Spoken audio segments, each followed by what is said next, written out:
Merci beaucoup, Mélanie. Merci à tous de m'avoir invité. C'est toujours un grand plaisir de participer à des réunions de patients. Effectivement, on est frustré depuis plusieurs années de pas vous voir. Vous organisiez aussi le week-end avec les enfants et j'ai toujours trouvé que c'était un moment extrêmement intéressant, pas seulement pour les familles, hein, aussi pour nous, les docteurs. Et je suis ravi qu'on soit, enfin j'espère en tout cas, qu'on est en train de sortir de cette période un petit peu difficile. Et je vais parler de l'hypertension pulmonaire de l'enfant. Il faut savoir quand même que sur un plan historique, avant de commencer en une minute, on se connaît avec Marc depuis très longtemps, puisqu'en fait, on a passé l'internat ensemble. Et donc, on s'est fréquenté à l'époque, on allait choisir rue de la Moutzaïa nos stages d'interne. Et donc, on était tous les deux avec un rang de classement très proche. On choisissait dans l'ordre de classement. Et donc, on se demandait à chaque semestre, tous les 6 mois, alors où tu vas, où tu vas. Puis après, on s'est perdu de vue. Il a fait du poumon, moi, j'ai fait du cœur. Et puis au moment où à Bicêtre, ils étaient en train de développer, après la prostacycline, les nouveaux médicaments oraux de l'hypertension artérielle pulmonaire, eh ben, c'est devenu un sujet pédiatrique parce que la prostacycline, c'était un sujet difficile pour les petits-enfants. Et pour dire les choses exactement comme elles étaient, relativement peu d'enfants étaient traités. Et l'avènement des médicaments oraux et leur développement rapide, avec la grande contribution de l'hôpital Bicêtre, donc à l'époque Béclair, a fait en sorte que on a pris le wagon en marche en pédiatrie. Et j'ai retrouvé Marc, et puis bien sûr après connu Olivier, Laurent, Xavier, puis David, Barbara, etc., et toute l'équipe. Et je pense qu'aujourd'hui, on travaille ensemble de façon très efficace. Et je vais essayer de vous montrer quelques spécificités de la pédiatrie. Euh, j'espère que vous voyez mon écran. Et donc, j'ai mis quelques questions pour essayer de répondre à celles qui me paraissaient importantes. La première, c'était de savoir si l'HTAP de l'enfant était la même maladie que celle de l'adulte. La seconde, c'était sur les causes de l'HTAP de l'enfant. Ou des hypertensions pulmonaires de l'enfant, on pourrait dire, mais on va se concentrer surtout sur l'HTAP. Est-ce qu'on fait le diagnostic de la même façon et comment est-ce qu'on peut les traiter? Donc, est-ce que c'est la même maladie que chez l'adulte? Alors, j'ai mis cette courbe qui est un petit peu préoccupante puisque c'est une courbe de survie et simplement pour dire que les choses ont beaucoup, beaucoup, beaucoup changé. Ça, c'est ce qui se passait à la fin du XXe siècle. À la fin du XXe siècle, quand on faisait le diagnostic d'une hypertension artérielle pulmonaire chez un enfant, eh bien, on était extrêmement inquiet puisque la moitié d'entre eux, malheureusement, étaient décédés dans l'année qui suivait. On n'est plus du tout dans ce schéma-là. Et ça a été une vraie révolution que d'obtenir d'abord des médicaments par voie intraveineuse il y a maintenant bien longtemps, mais surtout des médicaments par la bouche et les associations thérapeutiques qui ont radicalement changé la donne chez les enfants, même si ça reste une maladie qui est grave comme celle que vous connaissez pour ceux qui sont des patients. Il y a eu des problèmes de définition pour dire est-ce que c'est la même maladie. Grossièrement, on va utiliser les mêmes définitions. Je ne vais pas rentrer dans ces détails. Mais il faut savoir qu'en cardiologie pédiatrique, on s'occupe aussi de patients, et j'y viendrai dans le deuxième topo que je ferai, on s'occupe aussi d'enfants qui ont des malformations complexes, en particulier chez qui il n'y a qu'un seul ventricule. Et donc, on parle ici des hypertensions pulmonaires, des enfants qui ont un cœur d'architecture normale. Mais même là, on a également des petits problèmes de définition, puisque quand on descend en dessous de 3 mois, qu'on va chez des nouveau-nés, ou chez des prématurés, eh bien, ces problèmes de définition sont délicats et la confirmation du diagnostic peut aussi l'être, puisque plus on descend en poids et en âge, plus le diagnostic, par exemple, par le cathétérisme, est quelque chose qui peut être compliqué. Et donc, on est aussi, pour des petits-enfants, par exemple, moins à l'aise pour tester l'efficacité de certains médicaments, puisqu'on doit fonder nos essais thérapeutiques chez les tout-petits sur d'autres informations que des informations aussi précises que celles qu'on peut obtenir chez l'adulte, comme celle du test de marche ou l'hémodynamique ou d'autres modalités. Est-ce qu'il y a des causes différentes chez l'enfant de l'hypertension pulmonaire? Eh bien, vous connaissez tous cette classification, on parle beaucoup du groupe 1, c'est-à-dire l'HTAP, mais on voit chez l'enfant que En gros, il y a trois causes principales. C'est-à-dire, qu'est-ce qui nous occupe, nous, cardiologues pédiatres et congénitalistes? Ce sont les hypertensions pulmonaires du nouveau-né, quelle que soit leur cause. Et là aussi, il y a un grand nombre de choses qui ont évolué à la lumière de la génétique en particulier. Les hypertensions pulmonaires associées aux malformations du cœur, ça c'est notre pain quotidien, mais on verra tout à l'heure que la majorité d'entre elles va guérir une fois qu'on aura réparé la malformation. Et puis le sujet qui est celui qui est devenu aussi très important ces dernières années, ce sont les hypertensions pulmonaires pour lesquelles on n'a pas de cause évidente liée à une malformation de maladie respiratoire, et en particulier les causes héritables. Pour les hypertensions pulmonaires du nouveau-né, pendant très longtemps, il y avait une seule maladie qui était l'hypertension pulmonaire du nouveau-né, qui était né un peu prématuré ou qui avait eu du mal à démarrer. Et les poumons qui sont très fermés pendant la vie fœtale avaient du mal à s'ouvrir.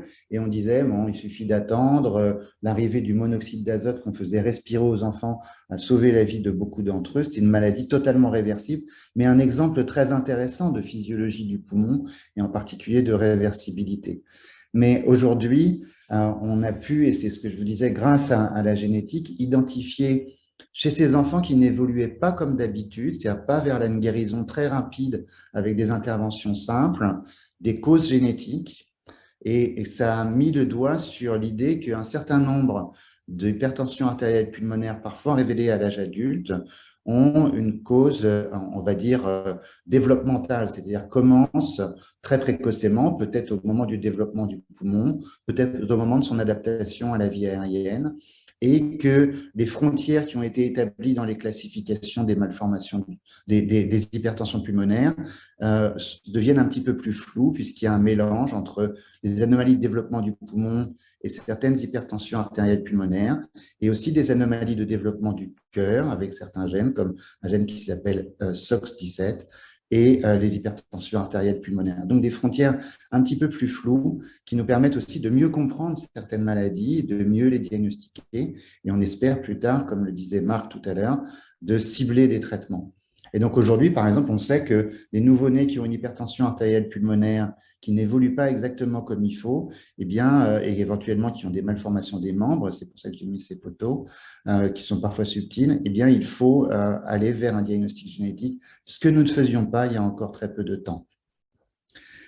L'architecture génétique des hypertensions artérielles pulmonaires de l'enfant, c'est aussi quelque chose qui est important et c'est à peu près la même que celle de l'adulte. On va dire grossièrement, c'est la même avec tous ces gènes et je ne vais pas venir dessus. Mais vous voyez qu'il y a aujourd'hui un chevauchement entre les anomalies de développement du poumon, les anomalies du développement cardiaque, un certain nombre de facteurs de risque de développer de l'hypertension artérielle pulmonaire, naître prématuré, ou éventuellement que la maman prenne un certain nombre de traitements qui peuvent accélérer les choses ou au contraire défavoriser l'adaptation à la vie aérienne. Et toute cette génétique qui a émergé ces dernières années, mais il ne faut pas oublier qu'en pédiatrie, on a aussi d'autres choses. Par exemple, la trisomie 21 qui peut favoriser l'hypertension pulmonaire, des anomalies véritables de développement du poumon, et puis aussi d'autres syndromes un petit peu plus rares. Donc, on a une génétique un petit peu plus complexe que celle des adultes, même s'il y a des chevauchements. Et puis, il y a aussi des maladies qui ressemblent, qui sont graves, comme la maladie véno-occlusive. Je pense qu'il y avait des questions dessus. David était vraiment un spécialiste et il nous aide beaucoup avec l'ensemble de l'équipe de Bicêtre pour les enfants qui ont cette maladie très rare et pour laquelle le traitement est la transplantation et qui est aussi une maladie génétique, mais pas uniquement. Et on commence aussi à voir ça en pédiatrie. Est-ce qu'on fait le diagnostic selon les mêmes modalités? Oui, selon les mêmes modalités. Sauf qu'on le dépiste le plus souvent par l'échographie chez les enfants qui ont des symptômes. Et j'insiste sur quelque chose qui est débattu dans le monde de l'hypertension pulmonaire pédiatrique, c'est est-ce qu'il faut faire du cathétérisme cardiaque? Et je pense que oui, il faut en faire pour pouvoir identifier ces patients que Marc évoquait tout à l'heure, qui sont des patients qui répondent aux tests de vasodilatation aiguë et chez qui on va donner un traitement particulier par les bloqueurs des canaux à calcium et qui est souvent extrêmement efficace. Et c'est très important d'identifier cette petite proportion de patients puisqu'ils vont être traités différemment et avoir une évolution souvent nettement meilleure. Mais le cathétérisme va aussi nous apporter des choses très importantes pour décider du type de traitement qu'on va donner aux enfants, même les plus jeunes. Et donc, ce cathétérisme, c'est un examen qui est souvent préoccupant pour les parents, qui sont des intervenants fondamentaux, bien évidemment, dans la prise en charge des enfants, mais quand ils sont faits dans des centres experts, ils se passent bien avec, bien sûr, toutes les précautions autour et ils sont fondamentalement utiles pour prendre les meilleures décisions, à mon avis. Il faut bien sûr systématiquement rechercher une cause curable et chez l'enfant aussi à charme, mais je pense que c'est la même chose bien évidemment chez les adultes. Et on a, même si c'est plus rare que dans le monde des adultes, un certain nombre de causes qui sont parfois un petit peu cachées, comme par exemple des anomalies des veines du foie, qui peuvent être aussi des malformations qu'on recherche attentivement. On fait de la génétique parce qu'on pense que ça nous guide aujourd'hui de façon très importante pour traiter ces enfants. Et il faut, dans le domaine de la génétique, quand on n'a pas les gènes de l'hypertension artérielle pulmonaire, penser à certaines anomalies exceptionnelles qui ont parfois des traitements particuliers. Le traitement est-il différent? Eh bien non. Les médicaments qu'on utilise aujourd'hui sont les mêmes et vous connaissez, je pense, tous ce type de schéma. On utilise les mêmes médicaments. On a des problèmes un peu différents chez les enfants. Par exemple, on a des problèmes qu'on appelle de galénique. La galénique, ça veut dire le comprimé. Si les enfants n'avalent pas, par exemple, quand ils sont petits, mais qu'il faut avoir des comprimés qui puissent être, par exemple, dissous ou sous la forme de sirop, qui peuvent être dosés de façon appropriée sans que le médicament perde de son efficacité ou de sa capacité à être distribué dans l'organisme avec retard pour limiter le nombre de prises, etc., etc. Donc, on a des problématiques qui sont également parfois un peu plus complexes et qui peuvent faire l'objet d'essais thérapeutiques spécifiques. Alors, on utilise, comme chez l'adulte, ce qu'on appelle ce type d'algorithme, c'est-à-dire qu'en fonction du type d'hypertension pulmonaire, des caractéristiques de chacun des patients avec différentes couleurs, eh bien, on va guider les docteurs pour pouvoir savoir si on commence par un médicament, une association de médicaments, ou si on doit aller d'emblée vers des associations complexes, associant par exemple 3 médicaments, dont des médicaments par voie sous-cutanée ou par voie intraveineuse, ou si on doit aller rapidement vers des indications d'autres types de traitements. Quand on les suit en consultation, on va aussi faire exactement la même chose et on va faire des examens souvent assez simples, le test de marche, l'échographie et des prises de sang pour savoir si le traitement est adapté et si on doit l'aménager en fonction de l'évolution des enfants lors du suivi. On va utiliser des médicaments par voie sous-cutanée ou intraveineuse. Je vous ai montré ici des images que certains d'entre vous connaissent. Et là aussi, on a une difficulté peut-être supplémentaire, c'est que ce sont les parents qui doivent être impliqués dans la gestion de ces traitements qui sont parfois un peu compliqués chez les enfants, mais qui ont une efficacité très importante dans les formes sévères et qui les améliorent beaucoup au prix de contraintes importantes sur le plan familial. Et puis, il y a eu des innovations. Marc vous a parlé des innovations de médicaments, mais chez les enfants, vous savez que l'accès à la transplantation pulmonaire est difficile pour plein de raisons, même si, bien sûr, cette transplantation pulmonaire est tout à fait faisable par les équipes qui sont dans différents endroits en France. Et donc, on a dû, pour des petits enfants, trouver des solutions qu'on pourrait appeler d'attente, mais qui se sont avérées des solutions durables. Et comme on avait la culture des malformations cardiaques, eh bien, on a transformé certaines hypertensions pulmonaires en malformations cardiaques, puisqu'on savait que ces patients qui avaient un trou entre l'aorte et l'artère pulmonaire pouvaient vivre très longtemps et dans de très bonnes conditions. Et on a utilisé une vieille opération qui avait été inventée par Monsieur Potts pour l'appliquer à des hypertensions artérielles pulmonaires très sévères, alors que les traitements ne fonctionnaient plus. Et on a maintenant une expérience d'un peu plus de 20 ans qui est partagée internationalement. Ça a été inventé avec les équipes de Necker et de Marilyn Long, et elle a été diffusée, elle fait, dans le monde entier, elle fait partie maintenant de ce qu'on appelle les algorithmes de traitement. Et je pense que ce type d'innovation quelque chose qui est important et qui montre la vivacité des équipes françaises, comme le disait Marc, et je pense qu'il faut continuer à travailler ensemble pour se perfectionner. Voilà, ça c'est un travail qui est international, qui a montré que certes, ce sont des opérations difficiles, mais que l'amélioration est spectaculaire chez 9 patients sur 10. Voilà, je suis prêt à répondre à vos questions. J'ai survolé très rapidement ce sujet, mais je suis à votre disposition pour répondre à des questions s'il y en a sur les hypertensions artérielles pulmonaires de l'enfant. Question dans le chat, en fait, qui demande quel est le pourcentage d'enfants touchés par l'HTAP par rapport aux adultes. Je ne sais pas si on peut parler vraiment en termes de pourcentage, mais donner une échelle, un ordre d'idée. Donc, c'est bien plus rare l'hypertension artérielle pulmonaire de l'enfant que chez l'adulte. Et en général, l'hypertension pulmonaire, c'est très rare, mais ça dépend de quoi on parle. Par exemple, est-ce que nous voyons très souvent des enfants qui ont de l'hypertension pulmonaire? La réponse est oui, puisque beaucoup de malformations cardiaques causent de l'hypertension pulmonaire, mais une fois qu'on a soigné la malformation, il n'y en a plus. Donc, ce qui est rare, c'est l'hypertension artérielle pulmonaire idiopathique ou héritable, c'est-à-dire d'origine génétique. Là, effectivement, je pense qu'il y en a beaucoup moins. Mais il y a peut-être aussi un problème de dépistage et de diagnostic dans un certain nombre de cas. Mais en tout cas, la proportion, c'est nettement moindre que chez l'adulte. Merci, et aujourd'hui, Damien. comme on les soigne de façon beaucoup plus efficace, il y a ce qu'on appelle les nouveaux patients et puis les patients que nous suivons. Donc, aujourd'hui, on fait beaucoup de diagnostics chez des jeunes enfants et puis ensuite, ils sont suivis et ils sont après transférés quand ils atteignent l'âge adulte dans les centres de référence ou de compétences adultes. Donc, le nombre de patients au total augmente dans la population pédiatrique.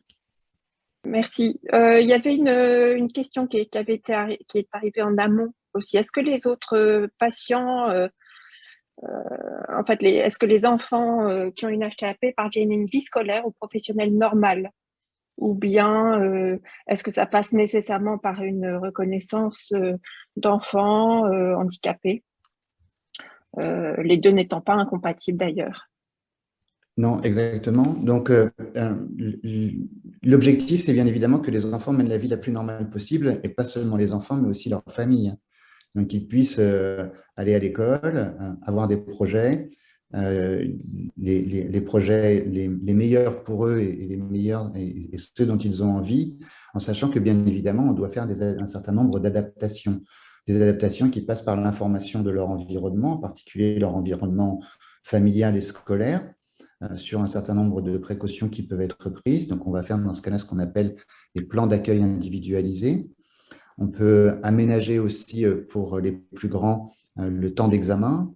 On peut aménager l'école, par exemple en ayant les doubles jeux de livres, en autorisant la prise de l'ascenseur ou en faisant en sorte qu'il n'y ait pas de changement de classe pour les collégiens ou les lycéens quand c'est possible dans leur scolarité. Et après, on les encourage à avoir une démarche de reconnaissance de handicap qui devra se poursuivre à l'âge adulte pour leur permettre d'accéder au métier qu'ils souhaiteront, qui sera faisable en fonction de leur gène fonctionnel et éventuellement de leur équipement en termes de pompe, etc.